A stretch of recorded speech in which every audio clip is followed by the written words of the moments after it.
Hey everyone, gamers, streamers and everyone else, my name is Sparsh Garg and welcome back to my channel. This is your daily dose of tech news and I have got a lot of opinions on a lot of things today. So make sure ये video पूरी देखो because आगे मैं इन चीज़ों पर बात करूंगा फिर तुम्हारे को समझ नहीं आएगी. तो वीडियो ये वाली प्लीज पूरी देख लेना. Also like the video please, right? Because it really helps me to reach more people, right? तो like जरूर करके जाना. And speaking of liking, I do not like monopolies, right? And I try not to sound like a dumb socialist because I'm not, but after Nvidia's $40 billion deal with ARM, right? Now AMD is in talks to acquire Xilinx for $30 billion. I mean, is anyone even counting the Benjamins or is it just the lowest denomination now? मतलब कि भैया अब हम सीधे billion में ही बात करेंगे, billion से नीचे बात ही नहीं करेंगे. That is a bitch ton amount of money and I don't think people are talking a lot about it. We should talk a lot about it. It's not a small amount of money. But what they are talking about, and honestly what I am excited about as well, to be very honest, is that Xilinx specializes in FPGA. What is that?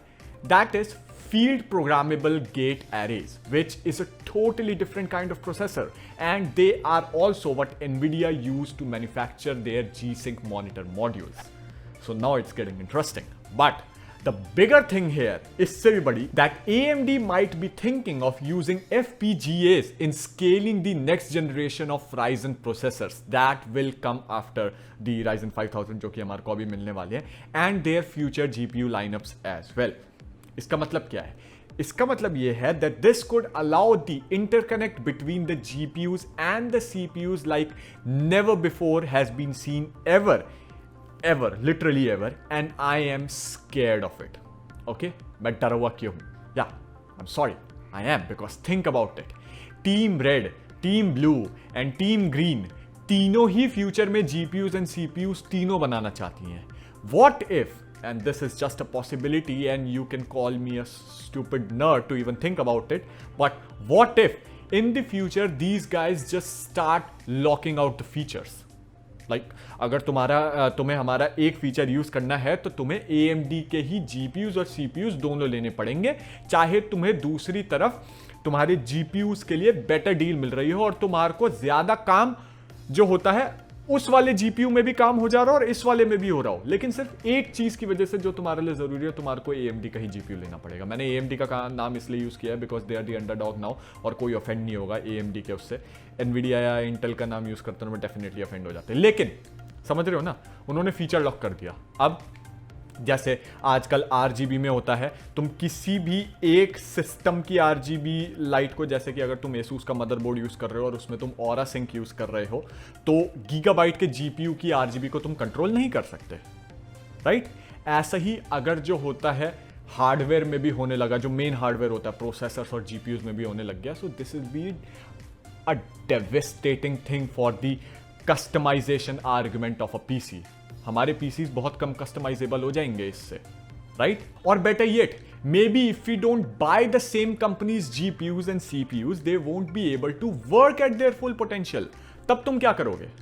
So this, I know this is just a dark possibility of a future जो कि बहुत बहुत आगे चल के आया, अगर कभी आया भी तो, and I don't want to see it happening, and I'd very much love to see what you guys think about this in the comment section as well. तो मेरे को बता कर जाओ. आई डोंट थिंक ऐसा हो सकता है, लेकिन अगर होने लगा तो दिस विल बी डेविस्टेटिंग. तो कमेंट करके जरूर जाना और टाइम स्टैम्प करके जाना किससे तुम अग्री करते हो, किससे नहीं, तभी लोगों को पता चलता है. वीडियो ज़्यादा आगे जाएगी अगर तुम टाइम स्टैम्प्स वगैरह करके जाओगे तो, राइट? एंड चलने से याद आया भाई, Nvidia का कुछ भी चल रहा है इस समय. आई मीन 30 सीरीज का लॉन्च नहीं हो गया, मिर्जापुर हो गया. हर रोज कुछ नई बकर हो रही है. गद्दी पे चाहे हम रहें या मुन्ना, नियम सेम होगा. एंड दिस टाइम ये जो नई बकर Nvidia लेकर आया है वो ये है कि Nvidia ने अपनी एक स्टेटमेंट में कहा है कि GeForce RTX 3080 और GeForce RTX 3090 को यूएस में Nvidia अपने ऑफिशियल स्टोर्स पे नहीं बेचेगा. यहाँ यूएस की बात हो रही है, लेकिन ये तुम्हारे लिए भी इंपॉर्टेंट है. क्यों इंपॉर्टेंट है मैं अभी बताऊंगा, तो सुन लेना, ठीक है? Nvidia ने ये बोला है कि हम ऑफिशियल स्टोर पे नहीं बेचेंगे, हम इसको बेस्ट बाय पर बेचेंगे अब से, और यूके में they are still looking for other better routes. या तो हम उनके ऑफिशियल स्टोर पर ही बेचेंगे या फिर कुछ और चीजें भी देख रहे हैं उन पर बेचेंगे।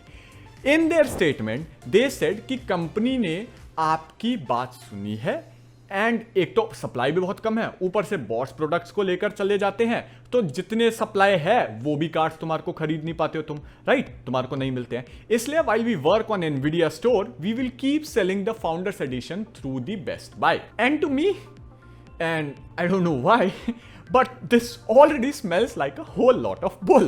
I mean, Nvidia Store और Nvidia की सप्लाई रिलेटेड इशू के लिए पहले से ही उनको बहुत ज्यादा गालियां पड़ रही हैं, and it doesn't take a very bright mind to figure out कि they at least want the blame of fulfilment of their orders of their heads, कि भैया हम तो सप्लाई करते नहीं है, बॉट्स ने खरीद लिए तो जाके बेस्ट बाय को गाली दो, हमारा तो कुछ नहीं है, हमने तो अपनी साइट से बेचना बंद कर दिया है, और something along these lines. So Nvidia ऐसा करना चाहता है।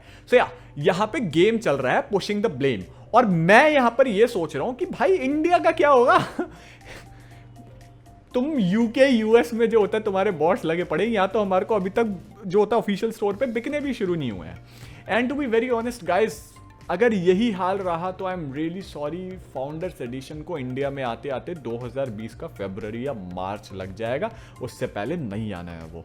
तो मैं ये बोलना तो नहीं चाहता हूँ, लेकिन और मैं इस चीज़ का बहुत फर्म अपोजर भी रहा हूँ। अगर तुम नए आए हो मेरे चैनल पर, तुम और पुरानी वीडियोस देखोगे तो तुम्हारे को पता भी लगेगा। लेकिन अगर तुम्हें 3080 लेना है 10 GB वाला, तो तुम्हारे को थर्ड पार्टी AIB पार्टनर्स का ही लेना पड़ेगा, for which you might have to spend some extra money. I know, I am really sorry to tell you this, but this is just facts and I can not fight with facts. So yeah, I am sorry, that's the reality of it and we have to accept it. ठीक है, तो AMD के cards आने का wait कर लो, ठीक है? उसके बाद अगर तुम्हारे को 3080 में बेहतर डील लगती हुई दिखती है तुम्हारे हिसाब से, तो 3080 तुम ले सकते हो। तुम्हारे को फाउंडर्स एडिशन शायद ना मिले, ठीक है, थर्ड पार्टी लेना पड़ेगा, या फिर तुम AMD का कार्ड भी ले सकते हो अगर तुम्हारे को उसमें बेहतर डील मिल रही हो, तो उस समय बात करेंगे। लेकिन अभी के लिए फाउंडर्स एडिशन तुम भूल जाओ अगर तुम इंडिया में हो तो, और अगर तुम्हारे को नवंबर दिसंबर में ही PC बनाना है तो। That is what matters to you, यही मैं बताना चाह रहा था। And speaking of AMD's cards, AMD ने Ryzen 5000 के लॉन्च के दौरान अपने नए RDNA 2 GPU की 4K परफॉर्मेंस का एक छोटा सा ट्रेलर हमें दिखाया था with some benchmarks and nothing else. There was no specs, no SKUs, nothing. सिर्फ ये बोला गया कि हम अपने नेक्स्ट जनरेशन कार्ड का जो सबसे बेस्ट कार्ड है उसका नाम बिग नावी रख रहे हैं, जो कि gamers all over the world ने इसे बड़े प्यार से दिया है। लेकिन ये नहीं बताया गया कि जिस GPU का बेंचमार्क वो दिखा रहे हैं और जो GPU लीजा सू बड़ी प्राउडली अपने हाथ में दिखा रही थी, वो बिग नावी है या नहीं। सो ऑल ऑफ दिस, कि वो बिग नावी था या नहीं, क्या वो बेस्ट GPU था, क्या 3090 को compete कर पाएगा या नहीं कर पाएगा, AMD का कौन सा GPU बिग नावी होने वाला है, all of that is out for debate, ठीक है? एंड हमें वो सब 28 को पता लग ही जाएगा, जिसकी मैं लाइव स्ट्रीम भी करने वाला हूं, तो बेल आइकन जरूर दबा देना। GPUs रिलीज होते मेरे साथ देखना, मजा आएगा, ठीक है? लेकिन हमारे को उसके बारे में अभी कुछ नहीं पता है, राइट? क्या आएगा, कैसे आएगा, वो हमारे को तब पता लगेगा, वो सब बात की बात है। लेकिन फैक्ट क्या है? फैक्ट ये है कि assuming, and that is a big assumption, that the benchmarks shown by Lisa Su during the tease are correct. ठीक है, ये हम assume कर लेते हैं। And this GPU has more RAM compared to RTX 3080, maybe 12 GB or better yet, maybe 16 GB, जो कि एक assumption है। And it comes at a lower price than 3080, जो कि again एक assumption है। मेरे को बार बार politically correct होना पड़ रहा है, लेकिन ये सब rumors पर based है, ठीक है, जो कि ज़्यादातर सही होते हैं। मेरे चैनल पर अगर तुम नए आए हो तो कुछ पुरानी वीडियोस देख लो, I was 101% correct about everything. जो पुराने लोग हैं कमेंट्स करके चले जाएंगे, तुम्हें पता लग जाएगा। और अगर ये पूरा GPU, ये सारी चीज़ें अगर सही हैं, ठीक है, और अगर ये GPU मे बी $50 या उससे ज़्यादा कम में आता है, ठीक है, $699 से, राइट, जो कि 3080 का है, उससे $50 या $100 कम आता है, तो Nvidia is in a big problem. क्योंकि think about it, Nvidia has confirmed कि उनके GPUs 2021 के फर्स्ट क्वार्टर तक, यानी जनवरी, फरवरी, मार्च तक बहुत ज्यादा शॉर्टेज में रहने वाले हैं। तो अगर समझ लो AMD के GPUs की ज़्यादा VRAM आती है और उस ज़्यादा VRAM वाले GPU से compete करने के लिए NVIDIA ने अपने ज़्यादा VRAM GPUs निकाल भी दिए, जैसे कि 3080 Ti या 3070 Ti जो रूमर्स वगैरह में चल रहे हैं। तो भी जब मार्केट में GPUs मिलेंगी ही नहीं तो AMD ही तो खरीदेंगे लोग, और इस बार AMD के GPUs मजबूरी में नहीं खरीदे जाएंगे बेटा जी, क्योंकि to be very honest AMD के GPUs are looking up to be some great machines if we compare them to 3080s at 4K, right? Of course, this is totally again based on what AMD has shown us during their presentation, and उन्होंने क्या settings use की थी 4K पर, कौन सा CPU use किया था, कौन सी RAM यूज की थी, what hardware they were using, we have no idea about all of those. तो एक पूरा apples to apples comparison करना impossible है, लेकिन फिर भी we can at least get a small gist of what the complete picture looks like. ठीक है, अगर हम AMD के जो बेंचमार्क्स उन्होंने वहां दिखाए थे उनको 3080 के बेंचमार्क से कंपेयर करें, अभी कंपेयर करके देख लेते हैं। बॉर्डरलैंड्स 3 में Radeon 6000 का GPU हमें जो दिखाया गया था वहां पर 4K में बेंचमार्क्स में 61 FPS दे रहा था, और हेक्सस नाम के एक बहुत नोन रिव्यूअर्स हैं, उन्होंने इस गेम में जब 3080 के साथ बेंचमार्क किया था तो 3080 59 FPS दे रहा था। Gears 5 में Radeon 6000 का जो GPU दिखाया गया है वो GPU 73 एवरेज FPS दे रहा है, एंड RTX 3080 यूरो गेमर जो कि अगेन एक बहुत ही वैलिड और बहुत ही ट्रस्टेबल रिव्यूअर्स हैं, उनके बेंचमार्क में 81 FPS दे रहा है 3080 4K अल्ट्रा सेटिंग्स पे। और call of duty modern warfare में Radeon 6000 AMD के बेंचमार्क के हिसाब से 88 FPS दे रहा है, और 3080 101 FPS दे रहा है WCCF टेक के हिसाब से। All of them trustable sources, great sources, ठीक है। तो मैं अगेन बार बार बोल रहा हूं कि ये सिर्फ एक फर्स्ट लुक कंपैरिजन है। AMD ने क्या सेटिंग्स यूज की हैं, हार्डवेयर क्या यूज किया, हमें कुछ नहीं पता, ये तीसरी बार बोल रहा हूं, but my first point still stands correct in this regard. अगर जो GPU यहां दिखाया गया है वो GPU $699 की जगह $600 या $650 में आया, जो कि बहुत हद तक पॉसिबल है, तो बात खत्म, finish. Nobody will even look at an RTX 3080, जो कि देखना चाहो तो भी नहीं दिख रहा है, मार्केट में अवेलेबल हो तब तो दिखेगा ना, but this is not the point है, ठीक है। The point of this discussion is not this, but it does matter here.